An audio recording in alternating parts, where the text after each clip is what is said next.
Hello and welcome to the Craft Beer Corner. For today's review, we're coming at you with one of my favorite beer styles. We've got a Pilsner review, and these are two American craft Pilsners. I'm a big fan of German and Czech, and I like all Pilsners. But what the American craft industry does with Pilsners, I'm a big fan because they draw on the classic European roots, and I absolutely love it. So, today's beers both sourced from Tavour. We're going to be starting with one. I've never had anything from this brewer. This is Pine Brewing and Blending Company. It's just called Pilsner. It's a Pilsner. 5.3% ABV. They are based in Gaithersburg, Maryland. And then beer number two, we've got, for the second review in a row, another beer by P Friem.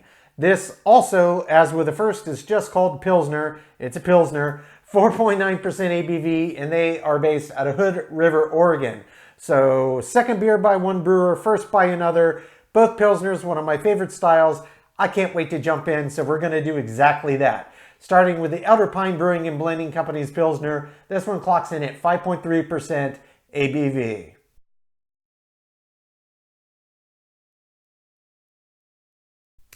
Okay, so jumping right in with the first beer of today's Pilsner review, we have got Pine Brewing and Blending Company's Pilsner. This one clocks in at 5.3% ABV. They are based out of Gaithersburg, Maryland. So, starting off, in terms of label art, this is yet another beer with just a super clean design, matte black with this nice kind of gold print. And it's got the name of their outfit up there. Looks very nice, looks very clean. So let's crack this beer and see if their Pilsner is in tandem with that theme of nice and clean. All right, that was a nice crack. Get this poured right in the glass. All right, yeah, that's looking classic Pilsner. That beautiful light, crystal clear, straw, pale yellow color. Try to give it a little agitation, help it form a head here. Yeah, that formed okay. I could have been a bit more aggressive, but that's all right. Classic Pilsner, you can see just how crazy active this is in terms of effervescence. I'm hoping that the camera can pick that up. I mean, it is just full of carbonation and they are going bonkers. Nice blend of medium and light small champagne-like bubbles. Did form a nice little head on top. We'll see how long that sticks around, but let's give it a sniff. Oh yeah. Yeah, it smells very nice. This smells very much like a classic Czech or German Pilsner to me. It's got a little bit of that honey sweetness, and you can clearly smell distinctly the malt bill. I'm not really picking up any of the hop influence, so I'm sure it's going to be in there. But it does smell very much reminiscent to a classic German or Czech Pils. So that gets me excited already. So let's jump right in. Give it a sip.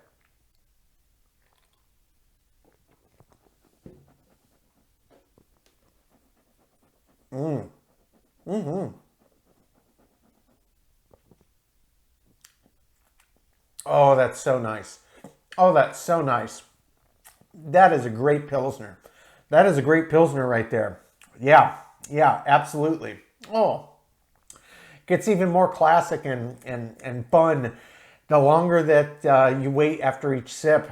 It finishes so nice and classic Pils, super clean. Super clean. And getting all the classic characteristics. And yeah, I can get the hops in there. Okay, so first thing first. In terms of hops, since I was just talking about them, this is not the most hop-forward Pils I've ever had, but it is very well balanced.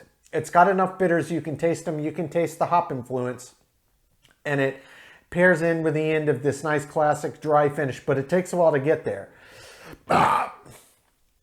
So the first thing that I noted immediately upon getting into my mouth was it tasted slightly sweet, slightly fruity, slightly earthy. So it had hints of fresh ripe fruit, apples and peaches predominantly, as well as what almost reminds me of freshly mowed grass and hay. And then there was this nice honey sweetness behind all that. So you're getting these classic flavors that come out of a Pilsner malt bill. And then probably within about the 4 to 5, 6 second range, it started to open up into this very biscuity malt kind of flavor and profile. Very biscuity, very toast-like, which is very common for a Pils, and I'm a big fan. That's how the bulk of the German and Czech ones come off as well.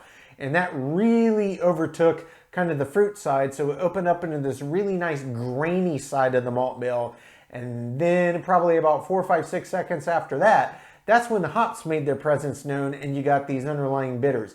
And it was very, very wet all the way in until it finally finished off at the end of the finish. And then the final second or two had that nice, crisp, classic dryness to it, which you get in most Pilsners. Not all, but most. So overall, this is a very, very good example of a classic Czech or German Pilsner. It's very nice. It's very refreshing, very crisp. It's got all the right flavor profiles, and it's just exceptionally well balanced. I'm a big fan of this one.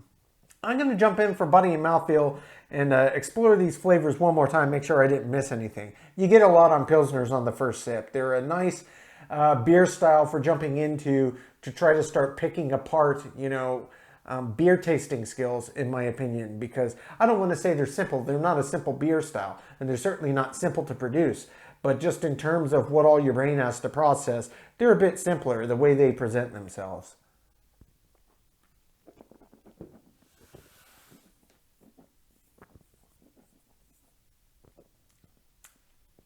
Body, I would say, is medium light, somewhere in that range.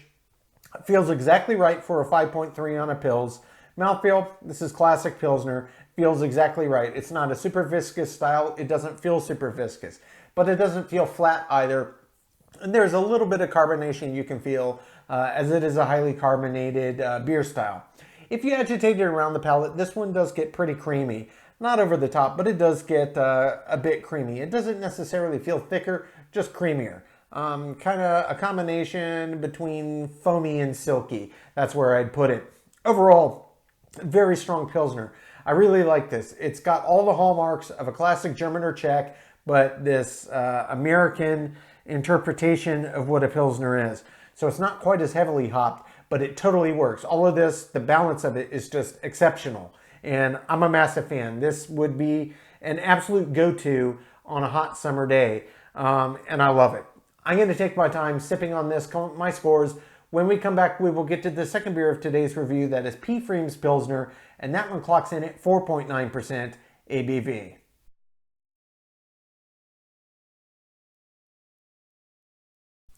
Okay, now jumping into the second beer of today's Pilsner review, we have got P Friem's Pilsner, aptly named Pilsner.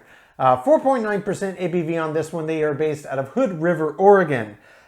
In terms of label art, it's relatively basic, though it does have a bear with a hat on its head. I'm not sure what that's about, but nonetheless, that's what's on the label for this Pilsner. Very clean design, though. Maybe a little hard to see in the camera. I'll try and... Oh, gosh. These set lights, these LEDs, they're so bright, it's a little hard to angle right so you can see it on the camera. But nonetheless, let's get this one cracked. This will be the second P Friem beer I've ever had, and the second in as many days and reviews. So looking forward to another one. We just enjoyed their winter ale. So let's see what their Pilsner is all about.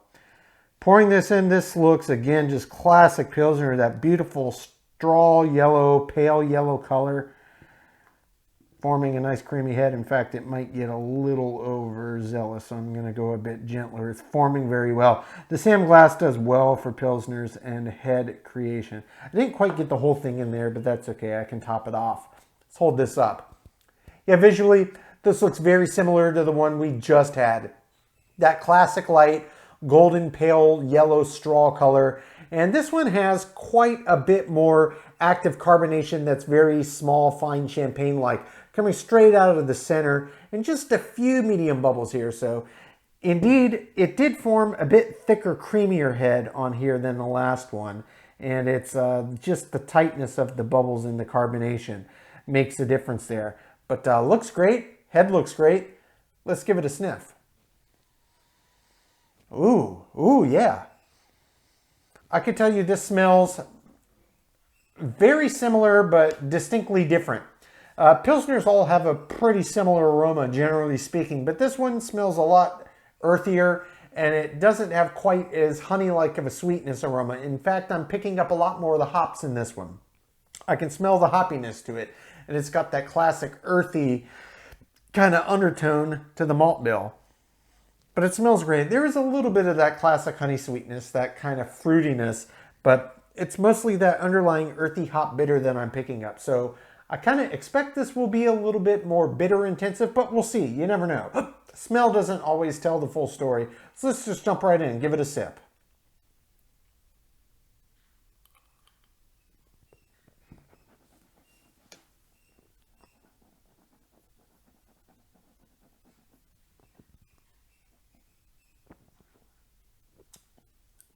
Oh, that's a nice Pils. Yeah. Yeah. Okay, definitely.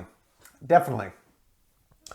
What I picked up on the nose definitely is translating into the flavor. I can tell you, that little bit of honey sweetness that I could detect in the aroma, that does make its presence known in this beer. But up front, it's a lot more bitter intensive. It's a lot more hop intensive. And it's got a very similar malt bill to the prior. It's got this kind of underlying baked good, that classic kind of grainy quality that you get. It does have a little bit of this slight fruitiness. And this one, it's more apples than anything else. It's kind of like, more like Granny Smith's, like a tart green apple. That's what I'm picking up. In tandem with this biscuity, toasty, kind of cereally, grain-like malt bill. That and a nice influence from the hops. And don't get me wrong, it's not astringently bitter. It's not pungently bitter. It's not quite as bitter forward as, say, some of its German or Czech counterparts. But that's what actually comes through up front and first, which is quite rare in really any beer, let alone a Pils. But that's how it comes through first. You get the hop bitters up front, and then you get the sweetness, and then you get the grain.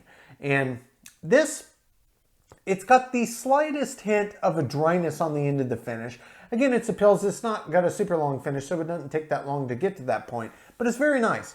It's very wet and very nice, so all the flavors stick around the palate until it gets to the very end where it does dry out. And it's a subtle dryness on this one. It's not as crisp of a dryness as you get on many Pilsners, but it's very, very nice. I'm going to jump in again for body and mouthfeel.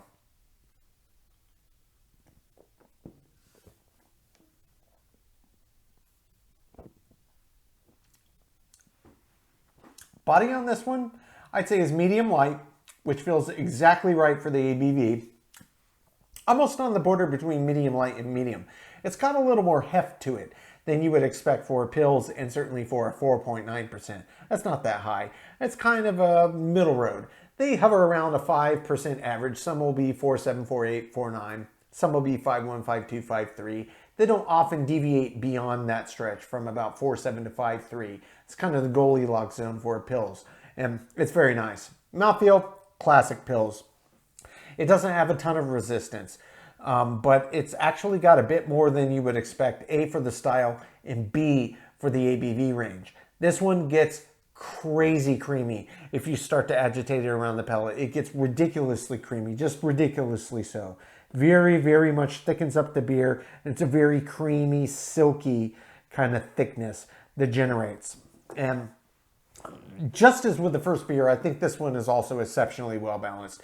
I really like the fact that I get the hops up front, and then I get that honey sweetness, I get that kind of tart apple, and then I get this kind of biscuity toast that evolves into a cereal-like. And then it's all just kind of mixing and melding until it slowly ends with just that slight, dry, crisp finish at the end. It's just very classic Pilsner. I really like this one too. I'm going to jump in one more time for final thoughts here.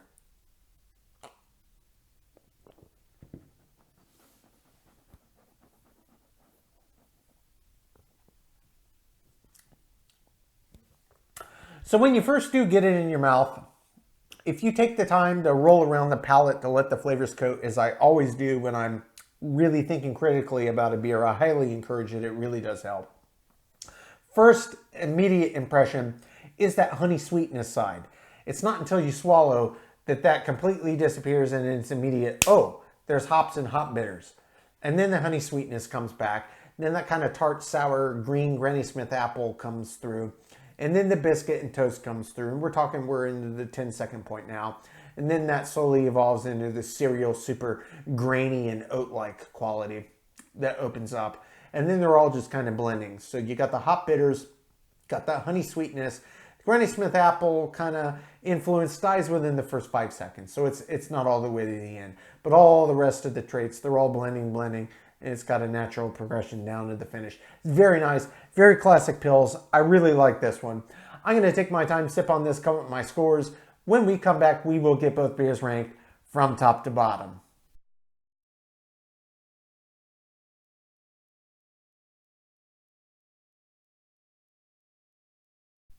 Okay, now that we've gotten to enjoy both of these beers, we're going to get them ranked, starting with the Elder Pine Brewing and Blending Company's Pilsner.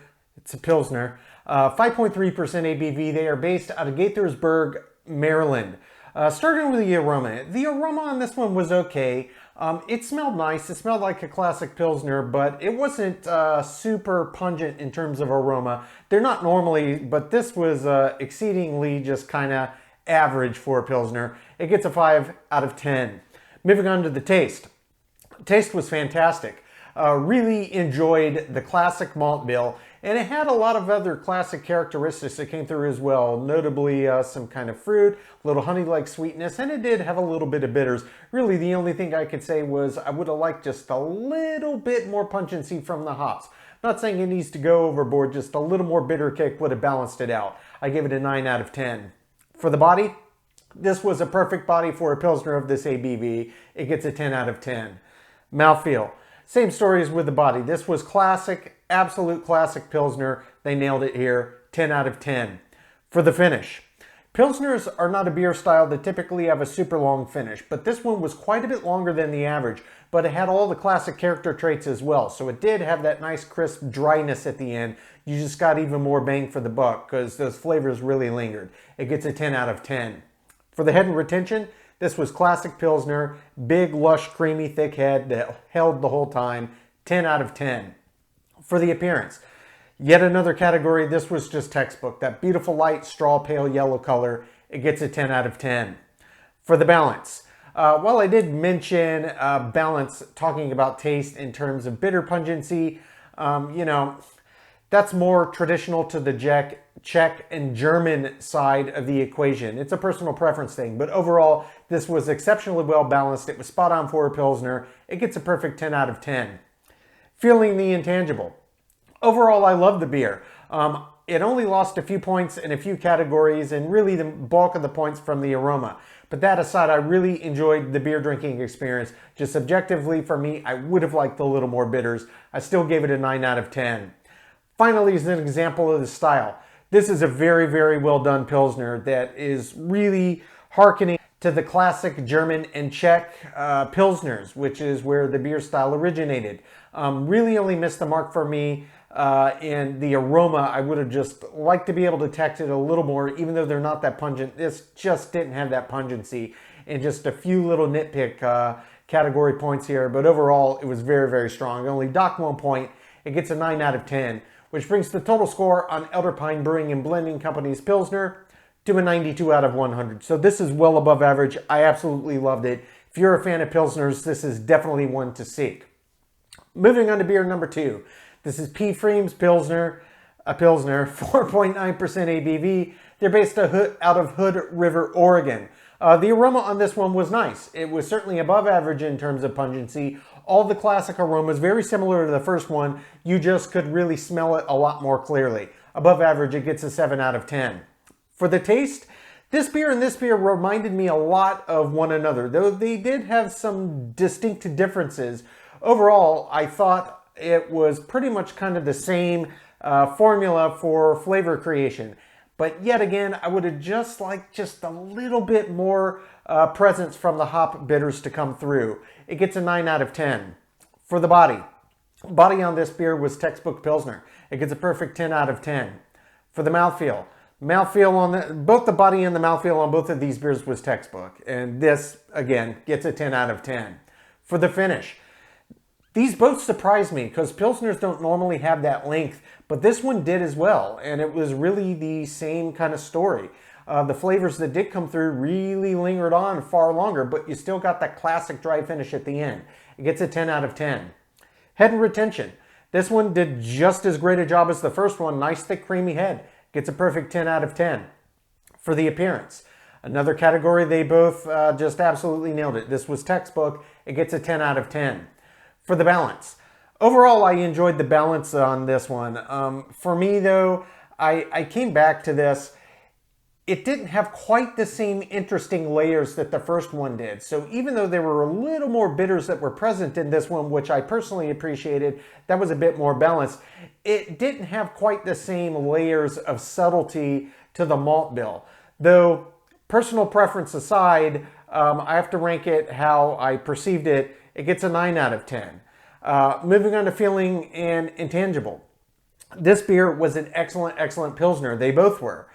For me, though, same story with this one as that one. I would have loved just a little bit more bitters to come through to counterbalance that overriding sweetness that came through in it. It gets a 9 out of 10. Finally, is an example of the style. Just like with the first beer, I docked a few points in a few categories, but overall, this beer was very, very strong. These were both excellently made Pilsners. This one, no exception. It gets a 9 out of 10, which brings the total score on P Friem's Pilsner to a 93 out of 100. So all total, we're only looking at a 1-point spread, a 92 and a 93. Both of these were distinctly different, though they shared a lot of commonality, and both of these were excellent Pilsners. If you like the style, you cannot go wrong with either of these. Folks, that's today's review. As always, I do sincerely appreciate you tuning in today. Please don't forget to like, comment, and subscribe. And if you want to stay in the loop when our videos go live to YouTube, you just click the notification bell icon. It is right next to the subscribe button. Until next time, keep it beer, keep it craft. We'll see you on the next one. Cheers.